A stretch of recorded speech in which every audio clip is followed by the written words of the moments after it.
Today we're talking about regression analysis as one of the analytic tools. Regressions. Regressions apply for analyzing linear relationships between two variables that we call y and x. Y is usually the dependent variable, something we're trying to explain. Just like in this example, we explain market value of homes as a function of variable x, independent variable, which in this case is something like a size of the home in terms of square feet. And the goal of the regression technique is to come up with an equation, something like y equals a plus bx. So the goal is to find parameters a and b, intercept and the slope, because all we need is intercept and the slope to find the equation of a line. And what we want to do, we have a bunch of observations that look like scatter points. Usually, if we are to plot all our data on home values and square feet of each home, we're going to look a bunch of disjoint points. We're going to see the points. You guys might want to mute your mics so that we could hear better and there would be no noise. And what we want to find is best fitting line. As in this example, we have line A and line B going through the same set of points. So line B is a little flat and line A is a little more steep. And it looks like line A fits the data better. And that's what we are looking for. Because this way we can predict what might be the value of a home that's 1,000 square feet in size. So if we don't have that kind of home in our data, right, but we might be able to predict the value just knowing the equation of the line. That's our goal. So moving on. The part about regression is that it only applies, this technique only applies to linear relationships. So if we don't have a linear relationship, as in graph B and graph C, there is no linear, like a line. If you can draw a line through the relationship, we have a linear relationship. And if we can't draw a line, it may be like a squiggly line, like in graph B, then it's not quite, the regression analysis is not quite applicable, even although it can be applied too, but there are better techniques that can describe this data. Or sometimes we don't have a linear relationship, which we will be able to find using regression analysis. We can tell whether we have a relationship or not, because we'll just find a zero relationship. So, this is an example of a trend in the data for time series. The time series is an online chart of historic crude prices in this case. We'll return to it. Sometimes regression analysis can be used for this data, but sometimes it's not the best, because the relationship we are to try to fit a line that fits this kind of data better. It won't be a line. It will be a kind of bowed out curve that is not linear. So if you look at the equation here on this example, we'll see that this is a third order polynomial, which is not a line. It's more like a parabola, part of a parabola. So we are not working with this kind of relationships in regression analysis. So this example of a demand function is a typical regression model. So what we have we usually start out with a data set where we have two variables, price and demand in this case. And we want to predict demand, although it should be quantity demand, right? For an economist, we're doing economics this, but let's call it demand. Okay, so a number of sales, basically that number of items sold, depending on the price charged. So, for example, when the price is 50, the number of items sold is 19,964.09. I think it's not items, it's probably the amount of dollars received. It's maybe in thousands or in whatever values are chosen, but suppose it's just number of dollars and 9 cents. So when we have that data point right here, so somewhere on the graph is that data point. There are 24 data points in this example, so they're all plotted on the scatter plot. There are at least 3 ways that we could apply regression analysis in Excel. So one way is just point blank draw a trend. So draw a trend through the data. It'll do it for you automatically. So, and when it draws the trend line, it'll come up. You will get these options.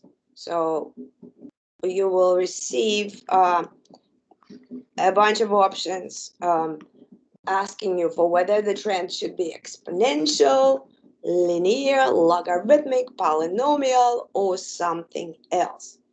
And you will select linear trend. Oh, it's probably already selected for you. You also have other options when drawing a trend. You can display, for example, equation on the chart, or display R squared. I'll tell you in a second what that is. And so you would check mark these options in a trend line. Let's go back to that equation. So once you display the equation in R squared, it shows up. So that's the equation of your line, the line that best fits this data. And you have the slope coefficient, which is negative because the line is going down. So the slope coefficient is 9.5 or so. And you have the intercept coefficient, which is 20,000 or so. That's where this line, if extended all the way, intercepts with the y-axis. Okay, so this is the line that best fits this data.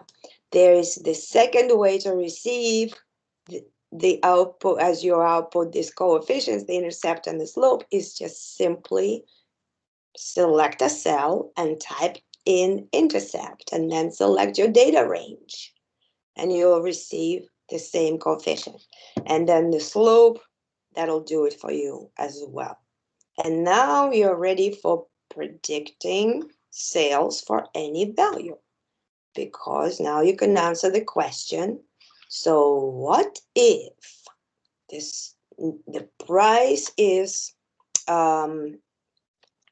55, right? 55 is not in our data. We don't know what's gonna be the sales when the price is 55, but with the help of this regression line, you could just plug in price 55 and you could give an answer, which will be more or less correct, given your line fits the data quite well. Okay, so R squared measures the fit of the line. So R squared can be close to 0, or it can be close to 1, or it can be anything in between. A better fit if R squared is close to 1. So usually it is the square of the correlation coefficient between the two variables. That's all it is. So perfect fit is 1. When all your values in your data are right on that line, you're going to get a perfect fit. When all your values are scattered, and they're almost not related, you're going to get a fit that's close to 0. So it basically explains the percentage of the variation in square footage of the house that is explained, no, sorry, not in square footage, in the price of the house that's explained by the variation in the square footage of the house. Okay, so these are all the functions that can also be drawn through that same line. The Excel would do it for you and would compute R squared in each case, but we are not dealing with any of these functions, so don't worry about any other functions that Excel can fit possibly through your more or less linear data. Okay, let's look at different examples now.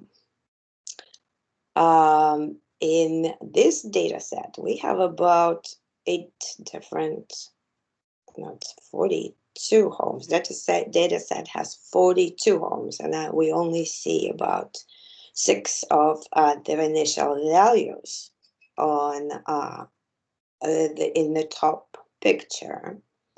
So again, the value of the house with the square footage of the house. And we use the trend, we draw, plot a trend through this data, and we find the equation of this line.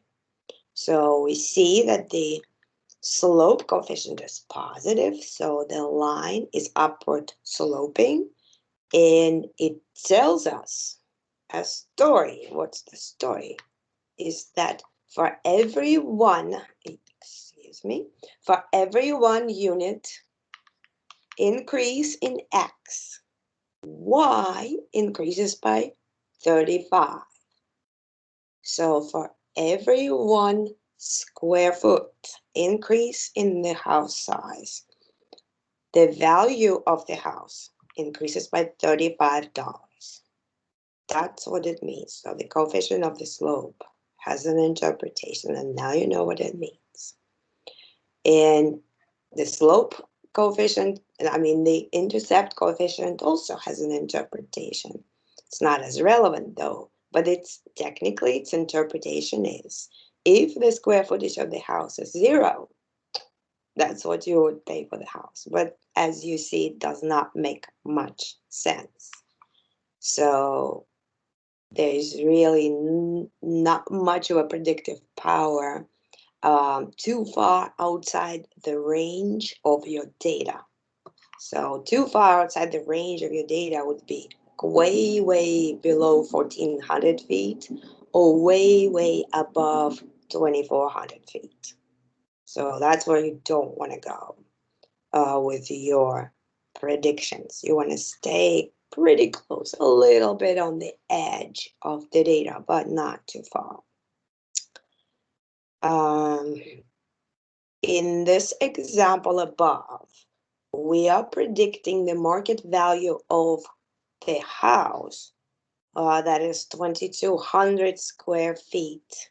So we're plugging in 2,200 for the X, and we find that that's going to be about $109,000 plus $752, right? So, and that's a pretty good forecast, probably. Although if you are really meticulous about doing a good forecast, you might want to examine this point that's very far outside of the other points. So something that we may call an outlier. So if it's an outlier, you might want to see why. Why is it that a small house is valued so highly? Perhaps it has a historic value of some kind, or maybe it's on the lake while every other house is not on the lake.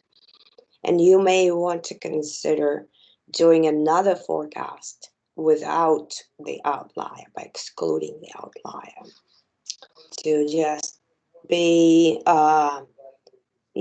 to figure out which forecast works better. Okay, this is theory of regression, which you will never be asked to reproduce. So no sweat here. but it's still convenient to know what exactly is going on behind the scenes. What is it that Excel is doing for you while you're not watching? So when you type in slope and you type in intercept, how exactly is Excel calculating it? Because it's trying to come up with the best fitting line, the line that minimizes the errors between the variable and your forecast. And the way it does it, it minimizes actually squared errors, because some errors are positive, some errors are negative, and you don't want them to cancel out. If you add up all the errors, will probably sum up to zero. There'll be no errors. But squared errors is what you're interested in, and that's what is being minimized. And it so happens that once you minimize it, this is the coefficient of the slope and the intercept, and actually the line goes through the mean value of x and mean value of y at all times. So that's just to say that Excel knows what it's doing, and it's following an algorithm, and it's dealing with minimizing errors. So,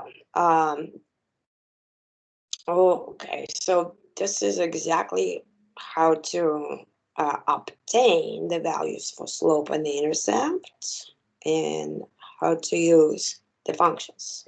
I think you've been, okay, so you need a comma in between your dependent variable and independent, the range of dependent variable and independent variable. Excel would help you. There's like a little help in Excel, as you already discovered, that you could always remind yourself and like which variable to enter first. Is it dependent or independent? It'll tell you. And in this example, we're plugging in 1750 square feet, 1,750 square feet, and we can predict the value of the house. And this prediction can be done with the trend functions. Not only do we have slope and intercept, we also have the trend function that can come up with a simple prediction based on this slope and the intercept that you enter. So these, you already know two ways to obtain regression coefficient. One is a trend, and the one is the slope and intercept. And there's actually a third way, ta-da, to obtain regression coefficients, is using the data analysis tool pack. I bet you already installed it. And if not, then there are at least a couple of videos mention where to go.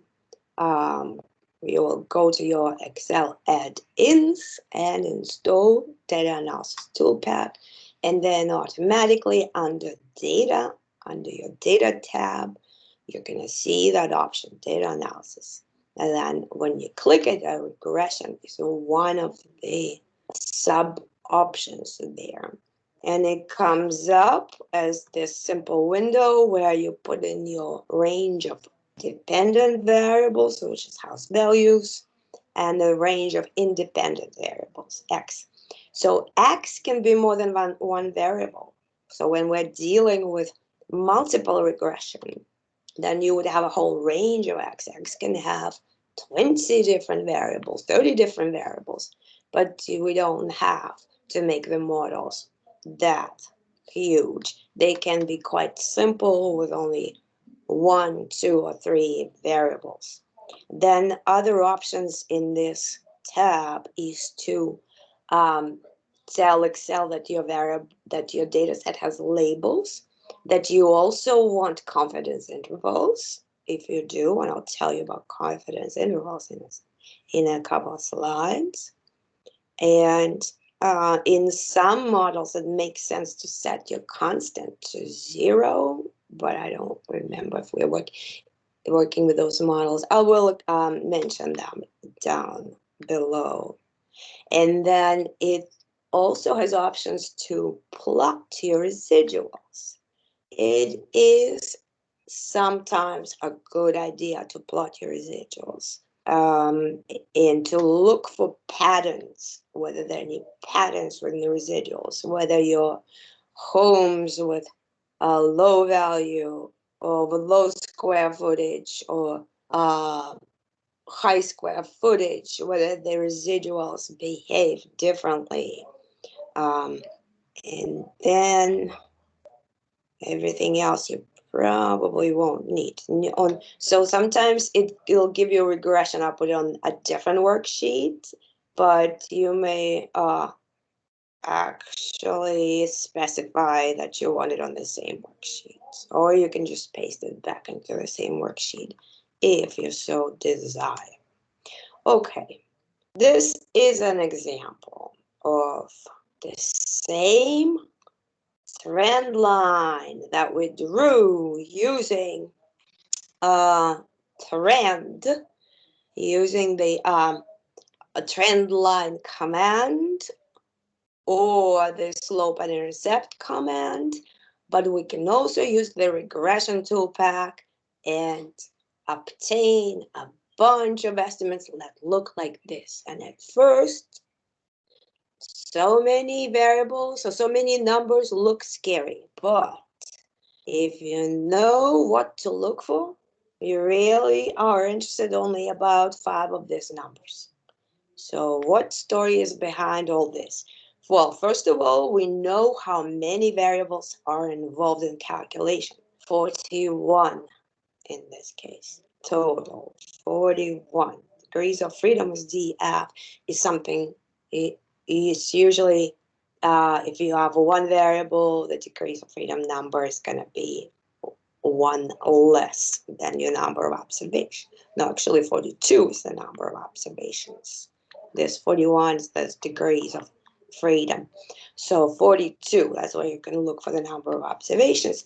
Then R squared is the fit of your model, tells you that 53% of the variation in home market values can be explained by your dependent variable, which is home size. Okay, so you do not need anything else from this top part of the regression output. R squared is also known as coefficient of determination. Yes. What else do we have? Adjusted R squared, it adjusts for the number of variables, because the more variables we put into the model, the higher is R squared by definition. Standard error is the variability between observed and predicted Y values, formerly called standard error of the estimate.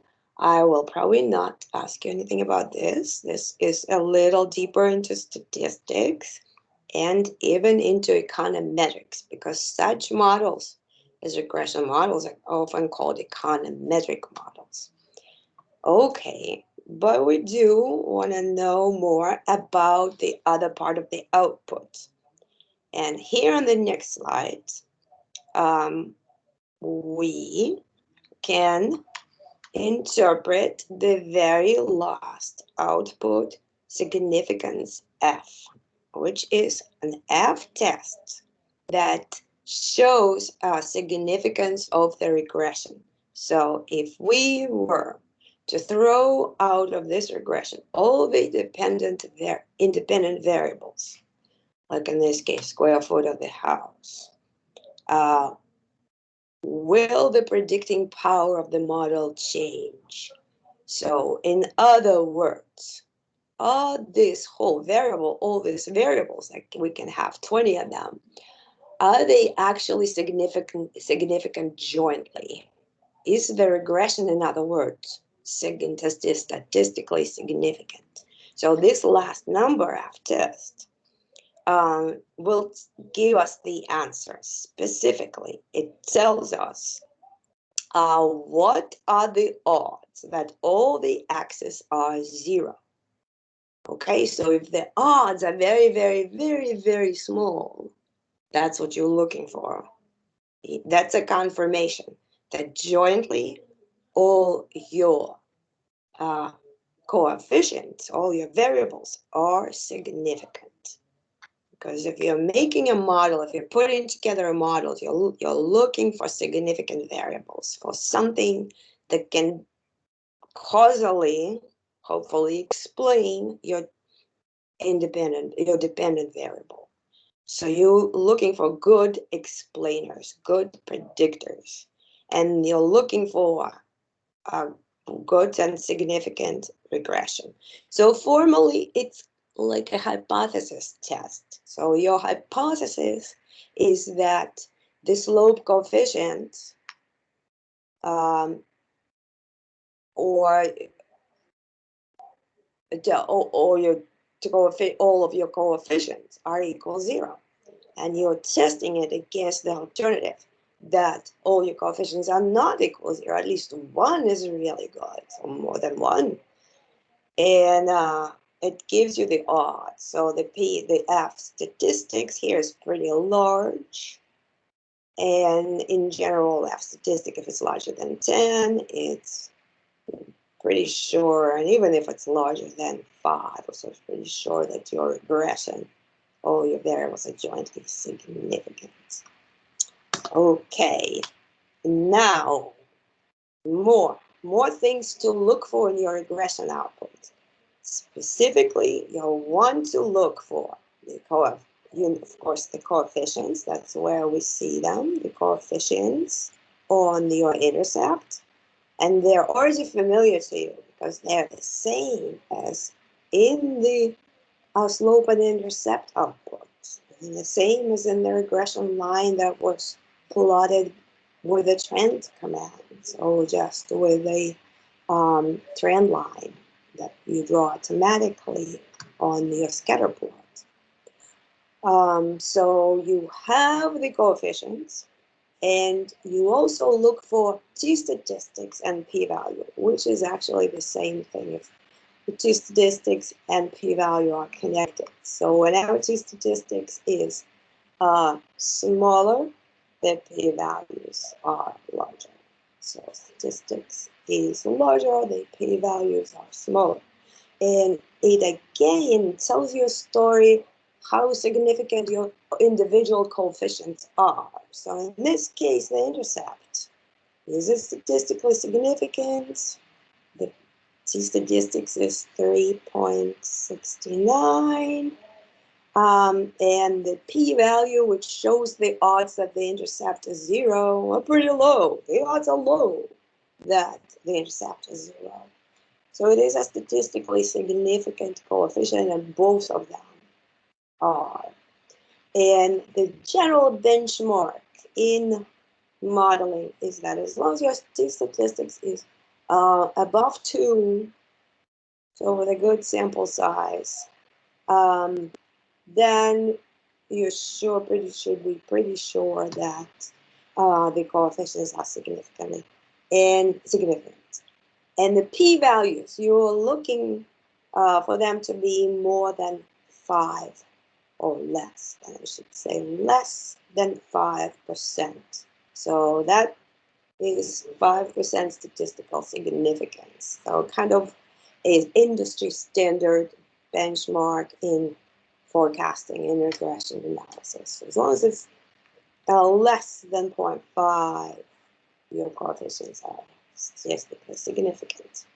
What else can you find on your already familiar output?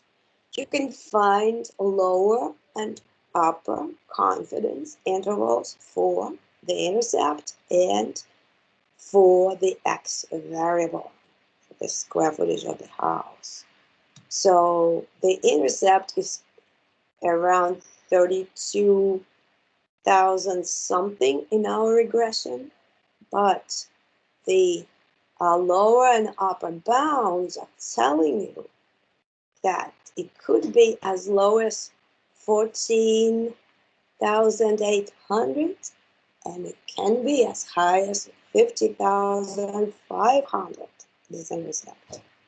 And it tells you that the square footage coefficient that we found is to be $35 for every square foot of the house size, it could be as low as 24.5, and it could be as high as 45.5. Why is it that we are not sure what it is? Well, that's because our sample size of these houses only includes about 42 houses. That's not all the houses in the area.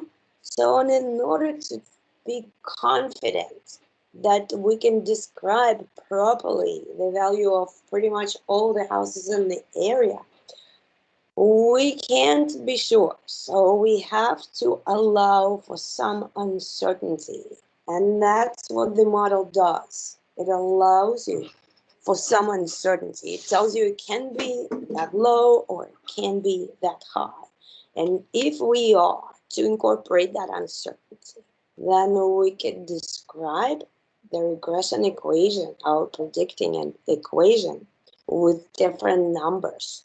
We could look at the lower bound, the lowest possible intercept, 14, and then we could put the lowest possible slope, 24, 59, and then we could make our prediction using that, those low ball numbers. And then we could also make the high ball numbers, right? The highest forecast, the most optimistic forecast, by plugging in numbers that correspond to the upper bound. So 50,000 as the intercept and 45 as the slope, and we'll find the low and the upper bound for the value of the house, the same value of the house that we found before to be 109 or so thousand, right? But it actually can vary anywhere in between. But we can be 95% confident that all the values that this house with this square footage, 1750, which actually happens to be exactly the square footage of the house where I live, pretty small but cozy.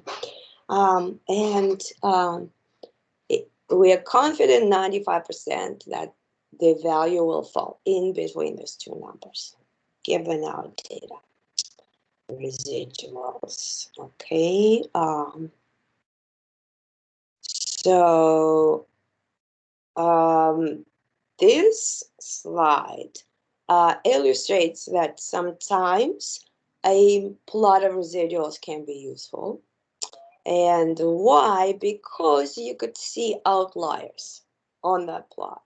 So if you don't see outliers in the data, and we actually saw one outlier in the data, we could already look at it suspiciously and possibly eliminate it from analysis. But on the residual plot, where the center of all the residuals, the average residual is 0, because that's the way the model is created, so that the average is 0. But if something is way, way far above 0, then you can look at it suspiciously and think, where does it come from? Which observation gave us that residual?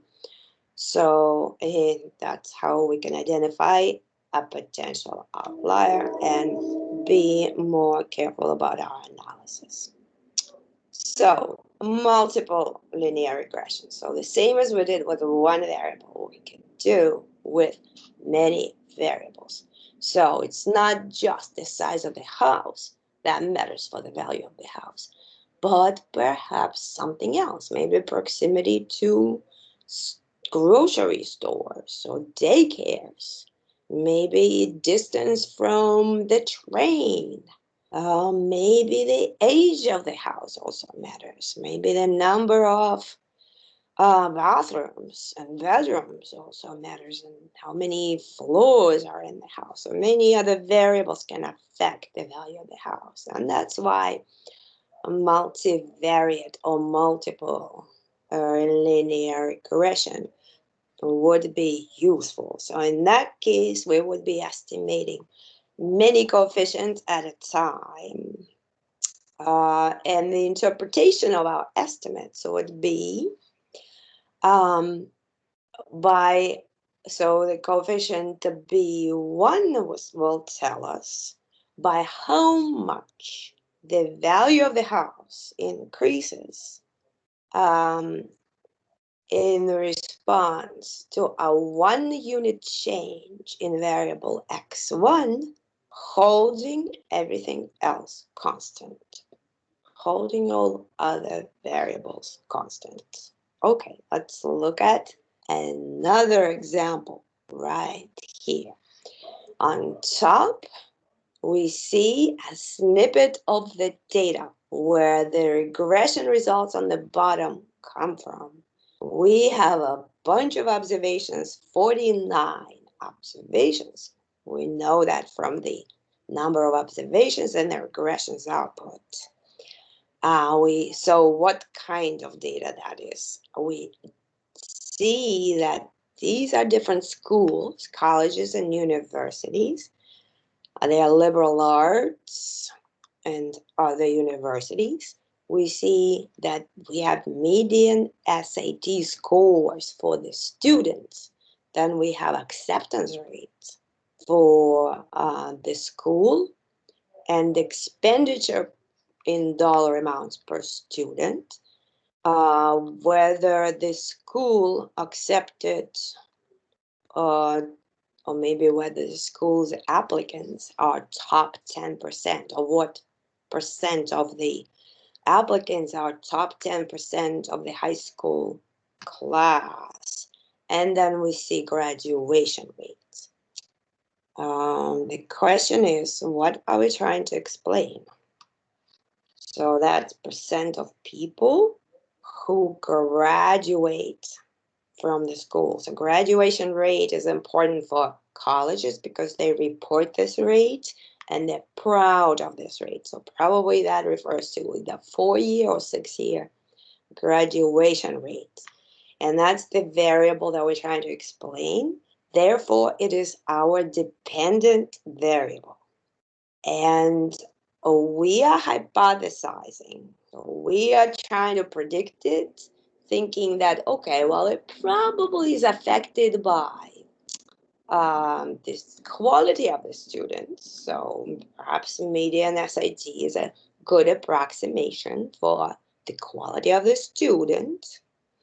And maybe acceptance rate, being more exclusive at the school, also selects for better students. So we might want to include that in the model as well. Well, the more expenditures for student the school provides, it may well be that most students tend to graduate because they get more support and all that stuff. So we can include that in the model as well. Top, whether being a top 10% high school class or having a large share of those students, also conducive for graduation. Well, we can test that. Perhaps it is important as well. So we are including it in the model, and we are running our favorite regression toolpath. And the output that we receive gives us a bunch of coefficients. So they all are lined up in this column under coefficients. We have the intercept 17.9, and that's what we're putting into this resulting equation, 17.9. And then we have coefficient on each and every variable that we included. So median SAT had a coefficient of 0.07. Here you go. We put it into the equation. Then acceptance rate. So the highest the acceptance rate, the lower, in fact, is the graduation rate, right? Which may be a little counterintuitive, but that's what we got. For every 1% increase in acceptance rate, graduation percent decreases by a whopping 24.8. Is it really percent? That sounds like a huge effect. Almost impossible. Now I'm looking at how is it possible. to have such an interesting negative effect where we would expect a positive effect. So you have to have a critical mind too and explore your results and see how realistic they are. What about expenditures? Let's see if a $1 increase in $1, nobody increases expenditure by $1, so maybe by $1,000. So let's say we'd have to multiply it by 1,000. So $1,000 expenditures per student reduces graduation rate, reduces again by less than 1%, by 1/10%, right? So because if we increase the tuition by $1, it reduces graduation by about 100%,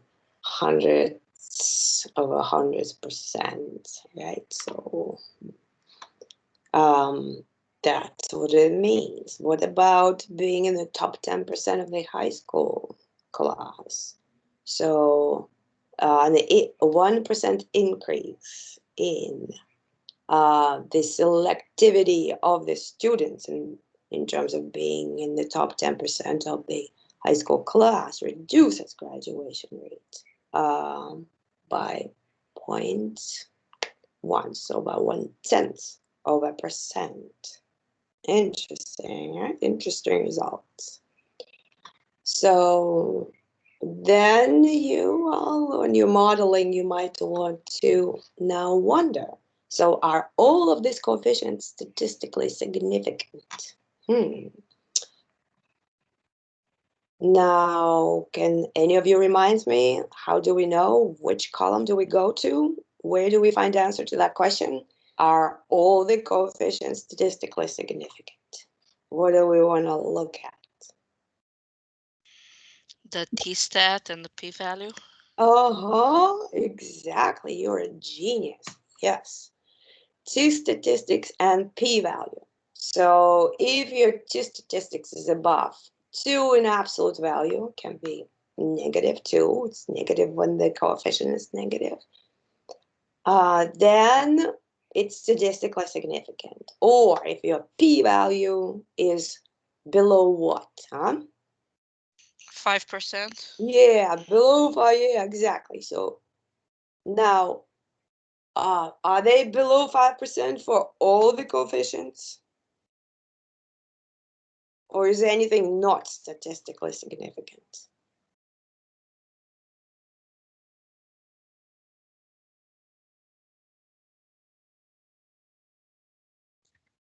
I mean, they mostly are. Some of them are like 0.0, they're like 4.5%, so close to the 5%. They're close, yeah, but we consider statistically significant is less than 5. But what about the intercept? No, it's not. It's not significantly different from 0. But usually we don't care as much about the intercept, as we know it doesn't have much of interpretation in business, in social sciences. So we kind of leave it in the model most often. Just, okay, well, it's not that significant, but it's really the coefficients we are after, because they answer a question of, um, does it make sense to attract students with a higher SAT, for example? Would that be improving our graduation rates for our schools? And does it tell you that yes or no? If you're an analyst, you're deciding, like, does it make sense to attract students with higher SAT? Well, it does, because the t-stat is 4, which is significantly higher than the 2, and the p-value is almost 0. And the coefficient is positive too. Yeah. Positive. Had it been negative, then you would say no, higher SAT score hurts our graduation rate, but it doesn't. It actually improves the graduation rate, right?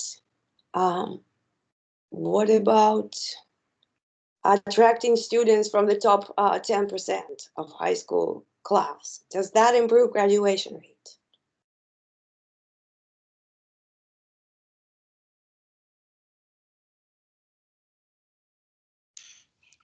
Not significantly. Doesn't make a big difference. How do you know? Because the coefficient is almost 0, so close to the baseline, and then the standard error is 0.07, so it's a lot less than 2. No, I'm sorry, the t-stat is 2, which is, again, not a big difference from the baseline, and the p-value is like 4.6%.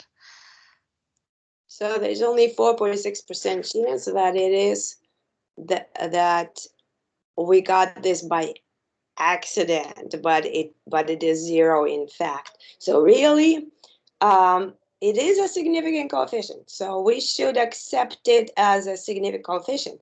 But to look at the sign of it, that's something important. So the sign tells us the story. The negative. It's negative, yeah. So by increasing the percentage of students from the top percent of the high school class, are we improving our graduation rates? No, it's decreasing. Exactly. So that's kind of the answer maybe you're looking for, is like how important and in what direction is the importance. Yep. Also, let's remind ourselves, they are what the R square part.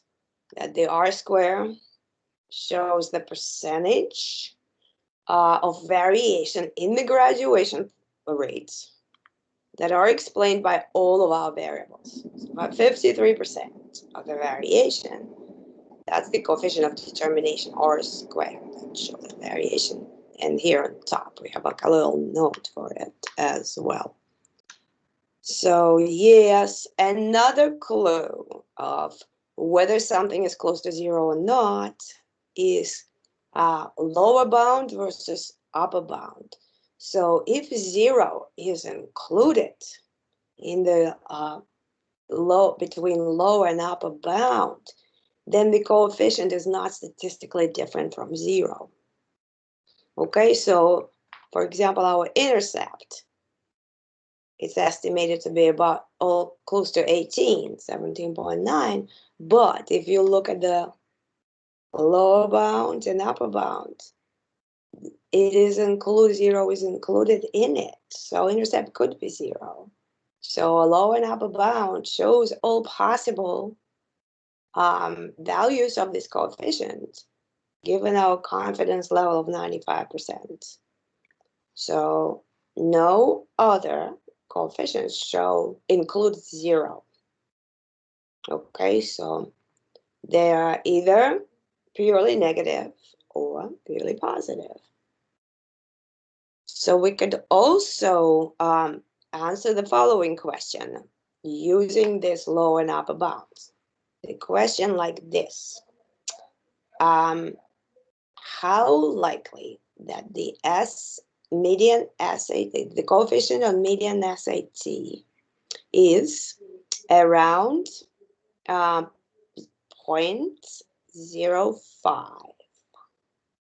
0.05. And then you're looking at the bounds and say to yourself, is 0.05 included into the between lower and upper bound? Is it included?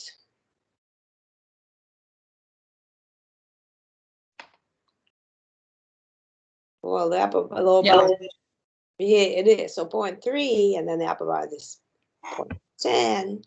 0.05 is included. So yes, the chances are quite high that the coefficient can be 0.05. Okay, so that's the story of the regression analysis. Sometimes our variables are not continuous variables. They can be 0 or 1, yes or no kind of variables. So in this example, we can have data that gives us salaries for 35 employees. And the salaries are listed and the ages of employees are listed. And also we have information whether the person has MBA or the person doesn't have an MBA. So we can't work with yes or no words, but we can convert them into 0 and 1 variables. And then we can work with them. Then we can include MBA is one of our variables. And it's often called a dummy variable. Dummy, like it's just a 0 and 1, like a placeholder for them. But the coefficient on this variable would tell us by how many dollars having an MBA increases your salary. So it's a very informative coefficient in that regard. So this is an example of regression output that we may obtain using our data on 35 employees. 35, we see the number of observations is 35. And we get all these coefficients on age, we got the intercept, we got the age, and the MBA coefficient.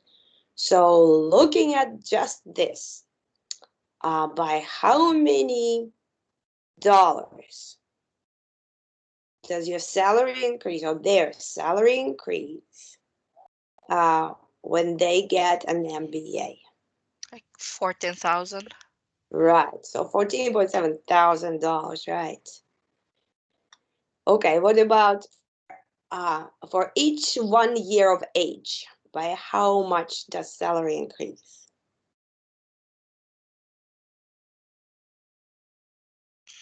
1,044. Yeah, but by 1,044. Right. So supposedly you get more experience with the age, right? You've had more work behind your back. So you are getting better and better, getting promotions. So that's why we observe this relationship.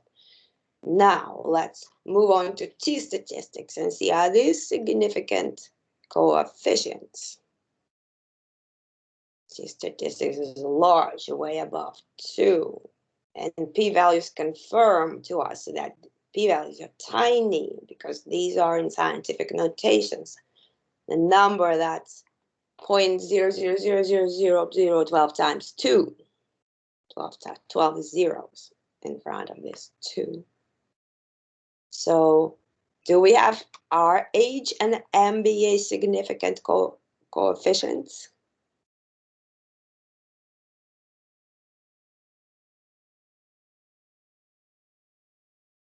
Tell me, volunteers. Are they statistically significant? Yes.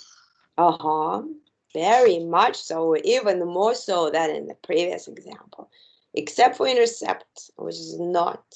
And the p-value, see that is pretty large, 0.62. So that tells us that the odds are 62 to 100.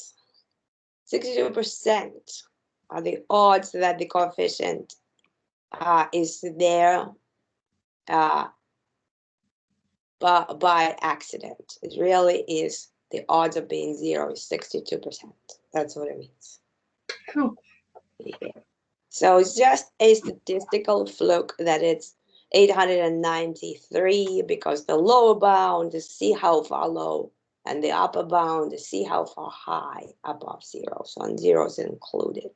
So it could be as low as 2,800. It could be as high as 4,600.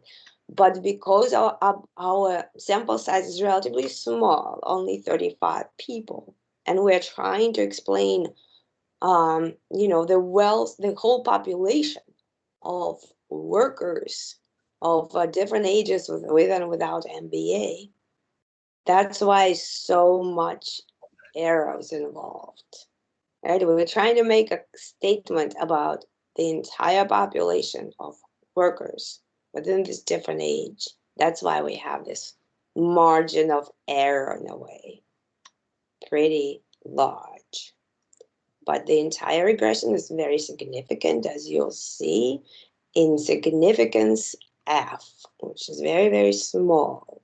And this F statistic is very large, so shows us that jointly these variables explain salaries pretty well. Okay, some practical issues in regression modeling. So where do the coefficients come from? Where do these variables come from, basically? How do we figure out what to include, what not to include? Because all these are practical issues, right, in modeling. We sometimes experiment and try different variables. But normally we would not put the price of tea in China in the regression for the value of housing in your upstate New York location, right? It would not make sense. So we use our logic, we use some knowledge of economics, of what can possibly matter, or maybe some knowledge of sociology and psychology. So if you want to model something that's related to human behavior, then that comes from that theories of human behavior, that there's something that might matter. But normally it's a business model we're doing, so it's economics and business. That's what matters. So a word of caution to not put everything in a kitchen sink, all the variables you can find, into a regression model, because yes, you'll get a higher R square. So you'll get a better fit, better and better and better, until you'll get an R square close to 1. And then your model will become less flexible.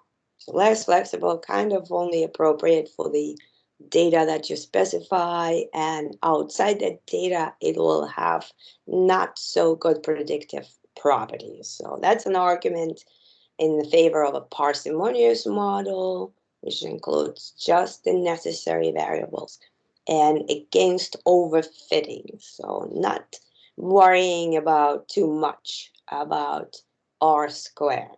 So yeah, it explains some variation. That's what we want. It won't ever explain all the variation, or else we'll lose the predicting power of the model.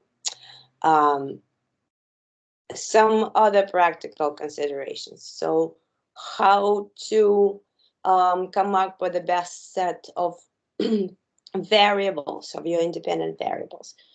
Some people use backward elimination. So they put everything they have that their theory suggests they should have in the model, and then they're looking, as we did with the college example.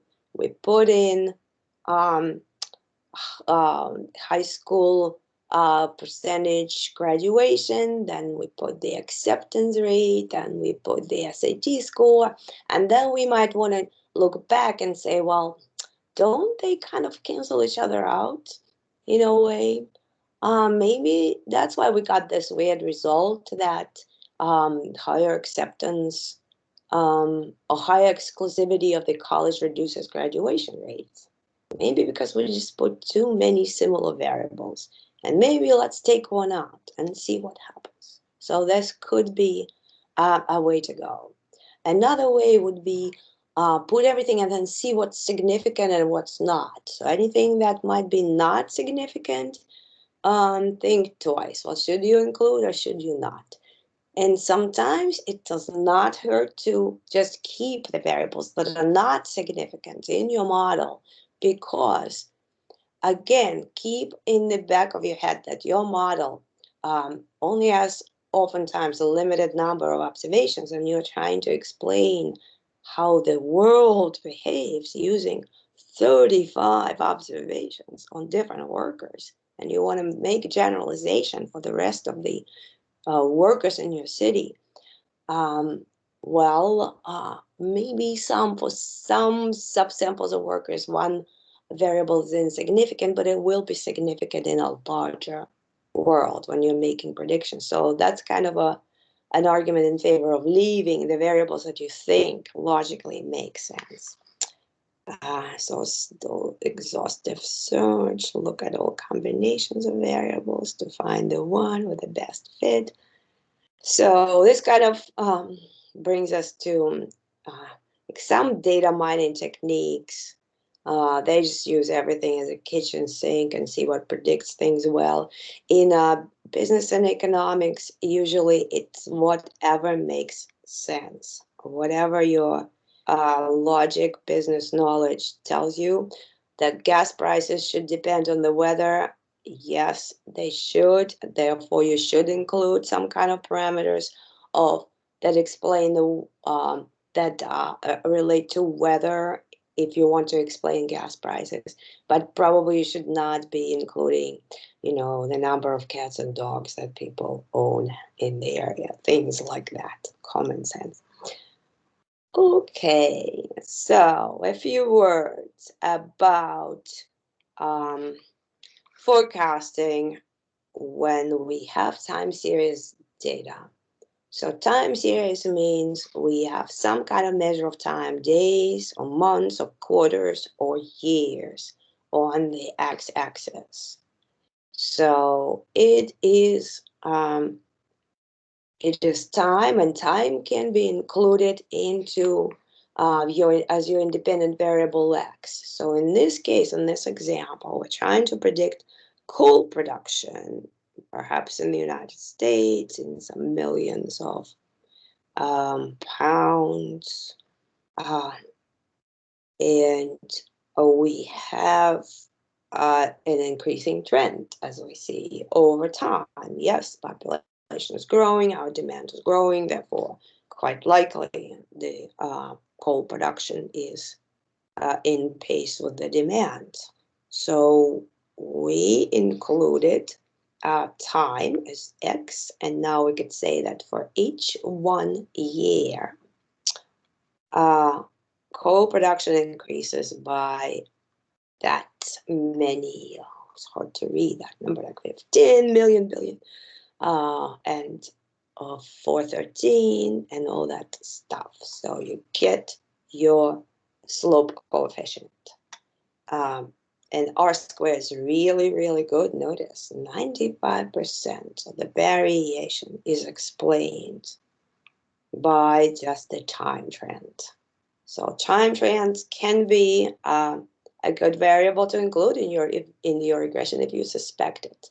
But it's not a good variable to include in a regression of salaries versus age, as we did in the other example, because there is no time trend there, right? So, but there's a time trend in coal production.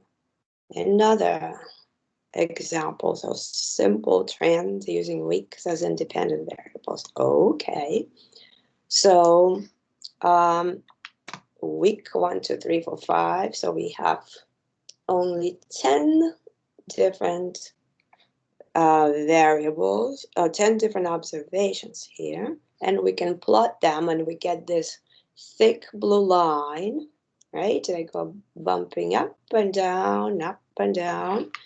But the general trend can be identified as upward sloping, and your Excel will automatically put a trend line in there. I'll give you an equation of it, and it'll tell you if week after week or increase by 1 week, and your sales, or gasoline sales increase by 812.99 gallons.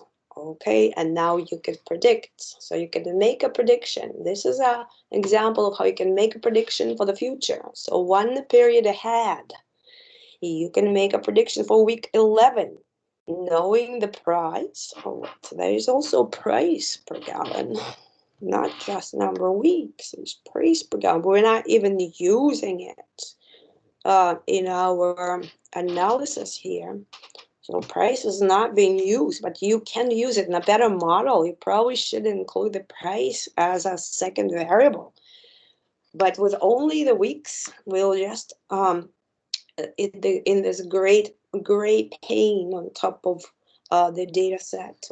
The example shows that for week 11, we plug in 11 and we find that our prediction based on this just linear model is 13 something gallons. All right, but better include the price too for even better prediction and more flexible prediction. And your R square will improve, even though 0.6845 is pretty good R square, good predictive power, even with one variable, just time.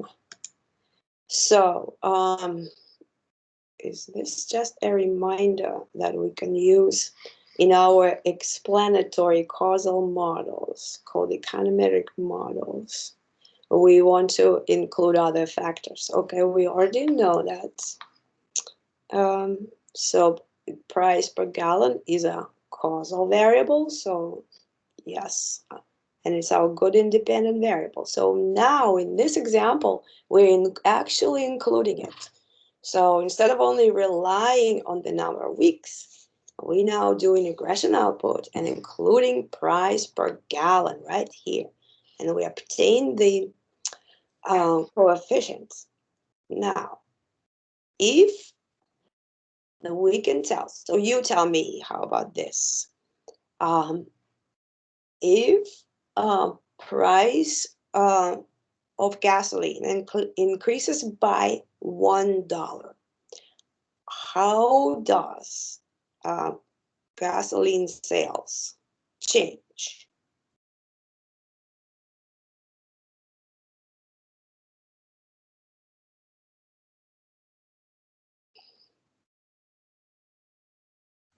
Goes down. By how much? Still count as 16,463. Yep, correct. Yes, absolutely. So yes, you're looking at this coefficient, 16, the coefficient on the price, and it always tells us what happens to the dependent variable, sales, if your corresponding independent variable changes by 1 unit. 1 unit, in this case, it's measured as a number of dollars per gallon. So by $1 per gallon increases, so the sales will drop by 16. Great.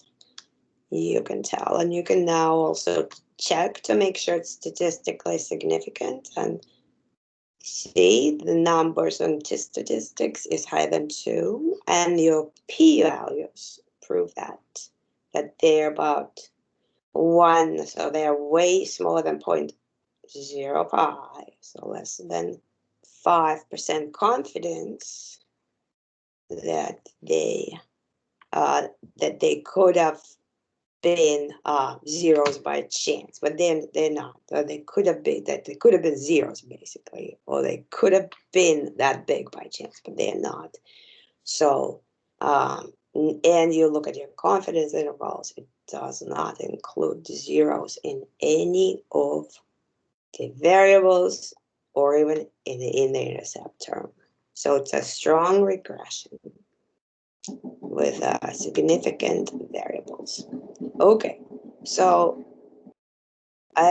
you can include in your regression dummy variables for each month of the year. And this could be useful in case you have a strong seasonality in the data, as in this example of gas use. So it clearly varies by time of the year, by months. All right, so we have high usage around January, February, and again around January, February. Is it January, February? Yeah, in the winter time. And then it goes down in the summertime. So in your predictive endeavors, you might want to account for that by including both the time trend, because you might suspect it would be increasing over time, year to year, quarter to quarter. So your time can be measured in years. Or I guess in years would make more sense, and then you would put in once for every February. Say you have 12 years of data, you'd have 12 ones for February, you would have 12 ones for March, and 12 ones for April, and so on, but you have to omit one of the months. Or you can also omit the intercept term. In that case, you can just leave all your months. But otherwise, it'll conflict because your February dummy variable, the coefficient you estimate, beta 2, sorry, will be relative to January. So that's what it tells you. So B2 would be by how much relative to January does February gas usage increase. So it's relative to January. Right, this is our data right now. That's how you do it practically. So if you have data by months, you have, in this case, so you have gas usage is what your dependent variable is, and you're trying to explain it. And time in this case is just months after months. And we have 2 years of data because we have 24 months. Yes, that's fine. You could include the time trend. It may actually be not statistically significant in this case because we saw the data. We saw the plot. There's no time trend there, but there's a lot of seasonality. So for every February, we would include a 1. So we have 2 Februarys, 2 Marches, and again 2 Decembers. So that's what the data looks like. And then everything else is the same way you run the regression. Just don't forget to not include all. Even if you include by accident January, it will drop one of the dummy variables for you. The regression will probably do it automatically. So you will get the results and you'll be wondering, ooh, where's my January?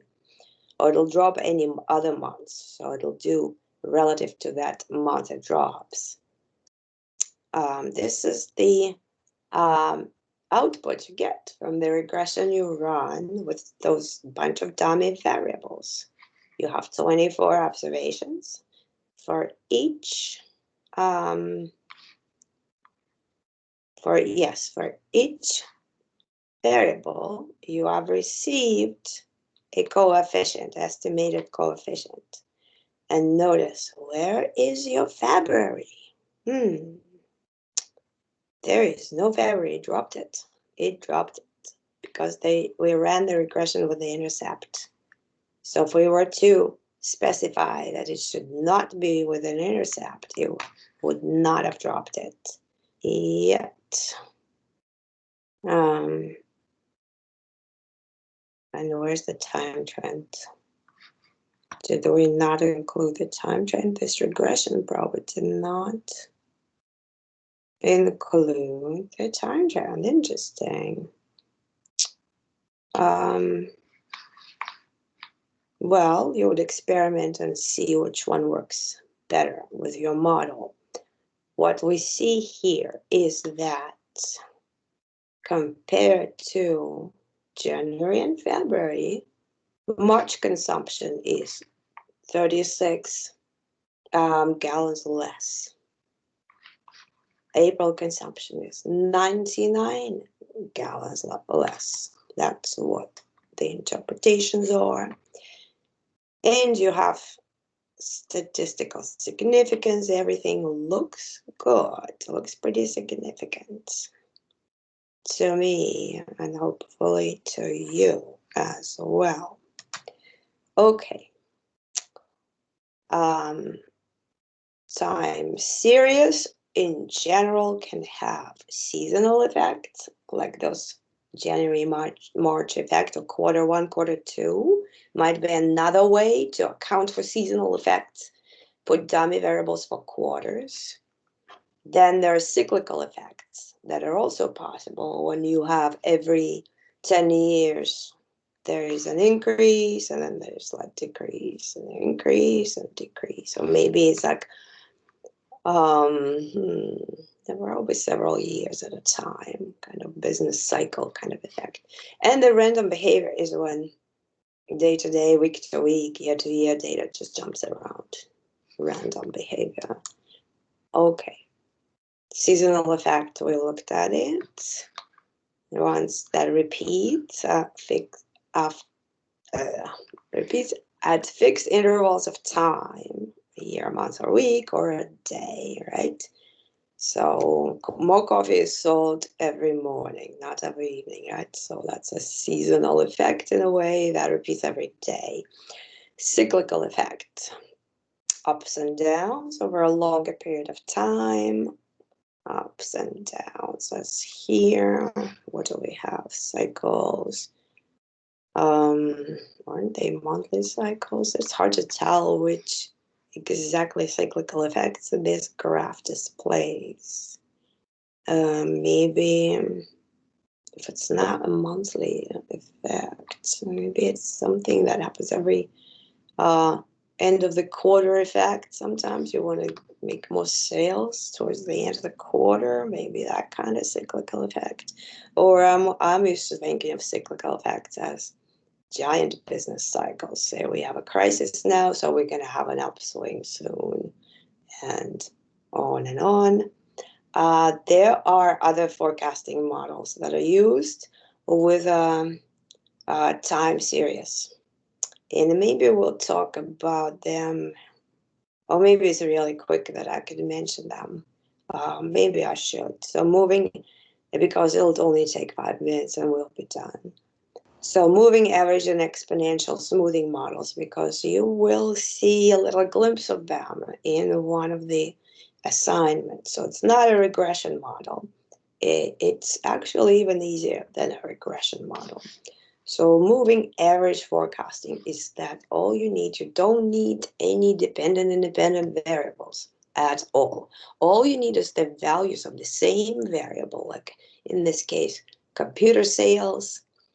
We have units sold, and we want to predict the number of units sold in period 4 based on the 3 previous observations. And all we do is we take the average of the 3 previous observations and call it our forecast for period 4. That's what is done here. So average out 3 previous observation and make a prediction, which is the red line here.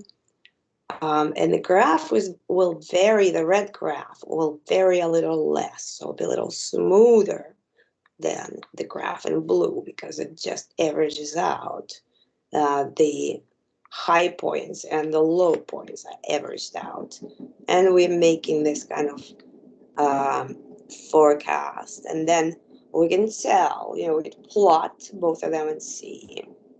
We could see if it's performing well given our prior data, whether this kind of forecast performs well, just like compare it to previous performance. How it's done the same way your regression is done.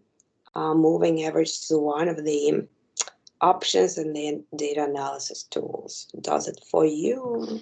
Input range, and then you say, okay, we want to base it based on 3 previous numbers, and it just automatically gives you your moving average forecast. So it computes it for you, or you could do it by hand yourself just as easily. And then you could actually gauge how good your forecast is.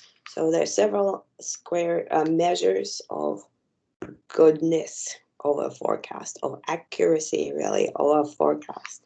Mean absolute deviation, mean square error, root mean square error, mean absolute percentage error. So why do we need all this is, well, if you are into forecasting, if you love forecasting, you want to compare different kinds of forecasts, one against the other, and select the one which works better. So can take your actual value, subtract forecasting value, take absolute value of that, divide by n, and that's going to be your uh, your mean absolute deviation. So one of the metrics by which you're going to compare your forecasts. So this is an example of using different error metrics to compare moving average forecasts with 2 periods, 3 periods, and 4 periods forecasts. So 4 periods forecast, it uses, so it forecasts point number 5 using the average of 4 previous points, and so on. And then we compute absolute error, square error, absolute deviation, and see which one works better. Oh, how can we tell? Well, we want smaller error. We want smaller squared error. And we want smaller absolute deviation. It's kind of hard to tell, right? Which one works better? Which one gives us smaller errors? Maybe it seems to me that this first one with a k equals 2, right? It has all smaller metrics here for in terms of errors. So we might want to choose this forecast as our preferred forecast. Only 2 previous observations, and keep using it. And maybe that's why the next exponential smoothing uses only 2, in fact, observations. Not exactly the same. Oh, something is lost here. I think it's right behind this picture, little part. Oh, I'll tell you. But exponential smoothing only sounds scary, and maybe you can impress your grandma with saying it, but all it is using as your forecasted value the forecasted value before and the actual value before. But we're using coefficients, we're using certain weights. We're using weights.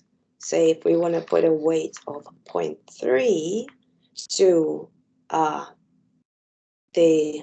it's called the damping factor, right? So smoothing is 0.3 on the previous forecasting value, and therefore 0.7 or higher value to the actual value. We can adjust this formula. So when you're asked by the data analysis toolpack, what is your smoothing value? You're just going to try different values. And like in this example, I've tried different smoothing values in this formula and produced several different forecasts, and then estimated the mean, average, deviation, and squared error, and all 3 measures of the accuracy of the forecast. And what is observed is that the smoothing constant of about 0.6 works well and works best. So putting pretty much almost the same value on the actual and on the forecasted value, kind of almost 50-50, works best. So, and what it does, it also produces a graph similar to moving average.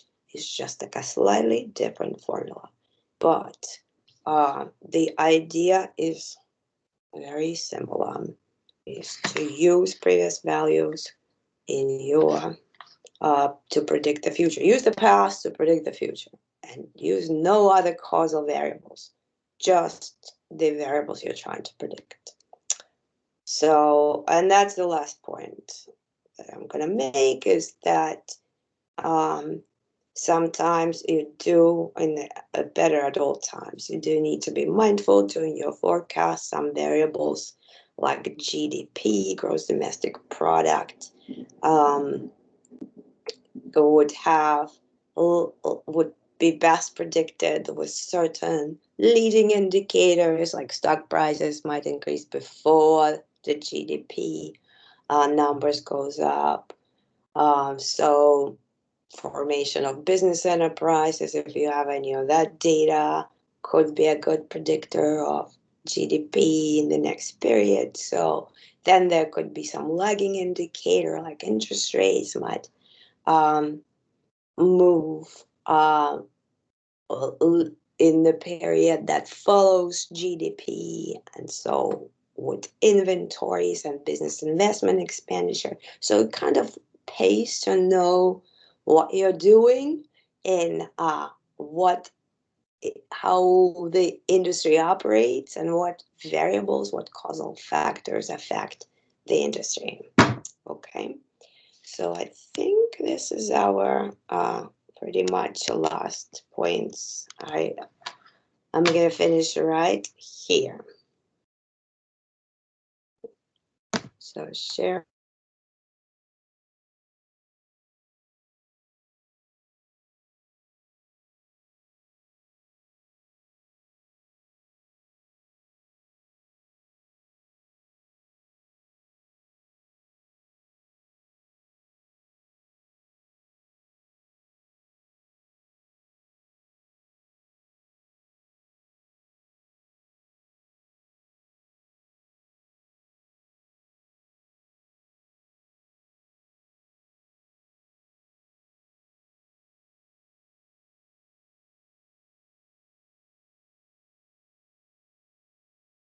I got kicked out of of this meeting for some reason, strangely.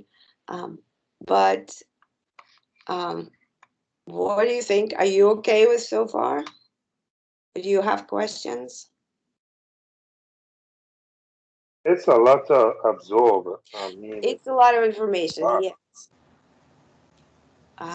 What about we're gonna meet again next week. I'll be around if anything needs to be explained. And you could meet, I'll be around for maybe for 15 minutes or so, and then you could discuss the homeworks with each other. Did you say 12:15? When are you? No, we're meeting at 4 o'clock. That's what I thought. Okay. As always, right? But sometimes I do have lectures, but sometimes you guys have just a study group to discuss homeworks, and you can ask each other questions, and you can do your homeworks together. Okay? Sounds good. I have a question on the multiple regression. Yeah. So when on the videos, a lot of time it said to just exclude that data. And I was working on the one homework, and based on the numbers, it basically said exclude, but then you were showing today numbers that we would include. Which data exclude? Like on the housing one, it basically said the age of the house based on the data that I ran. It basically came back saying to exclude that in the formula for the predictive model. Yeah, so if there can be different model. In the process of selecting the best model, you are doing trial and error. Sometimes you exclude, sometimes you include, and you decide as you go what to include and what not to. So try different ways. Whatever is asking, try it. It's not like there's no general rule to include everything you have. It is whatever works best, and sometimes it involves trial and error. But with a smaller data set, I just got nervous if I excluded it, I was missing something because there's only really the 2 data points that were being looked at. Not 2 data points. Well, there was the 2 variables. Square footage, or 2 variables, yeah. Okay. So that's not 2 variables. You can have 100 data points or several hundred. And it is okay if you only look at the relationship between 2 variables. It's perfectly fine to only have those 2 variables and run the regression this way.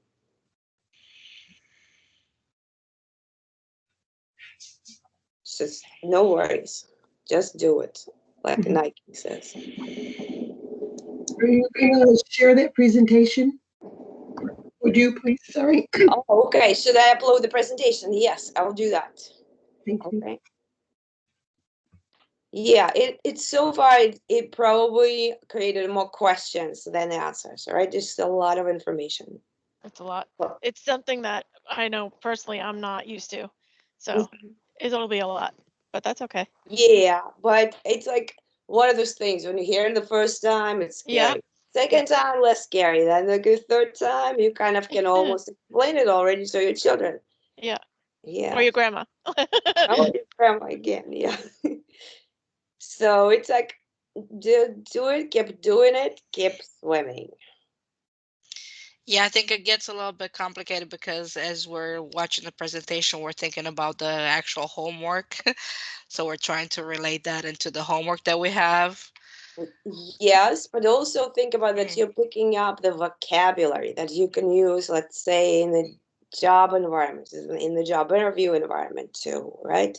So, yes, we're struggling right now in order to live a better life later. And Yes. everybody will pass the class as long as you keep doing homework. So, no worries about that. So on that cyclic slide, I'm pretty sure it has something to do with election year because it's every 4 years, but I can't get what the beginning date and ending date, the months are. I don't know if anyone else saw that on the cyclic. You said you weren't sure what it had to do with. Oh, okay. I like that. I like that. Maybe, yes. So it was Maybe either before or after the change of a party. So it was either the earlier one was, one party was in office and the later date was after another party took office. I'm Great. thinking would be my when I was looking at the dates. all these insights are valuable in like a business setting that you would be able to like, okay, appropriately adjust for that, right? If you think election year, or maybe we should have a controls for those year when they're election years. Things like that. Great. Well, don't worry, and even in a business setting, you will not be working alone. There will always be a team, right? So all you need to know is, what to, which insights to share and what language to speak, right?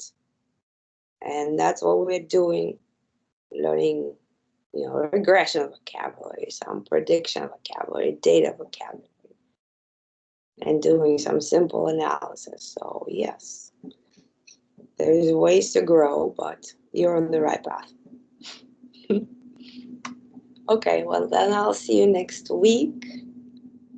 And when you have questions next week, then you will help each other too.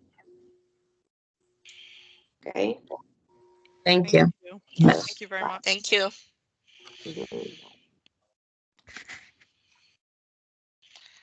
All right. Have a great week, everybody. Thank You you. too. You too.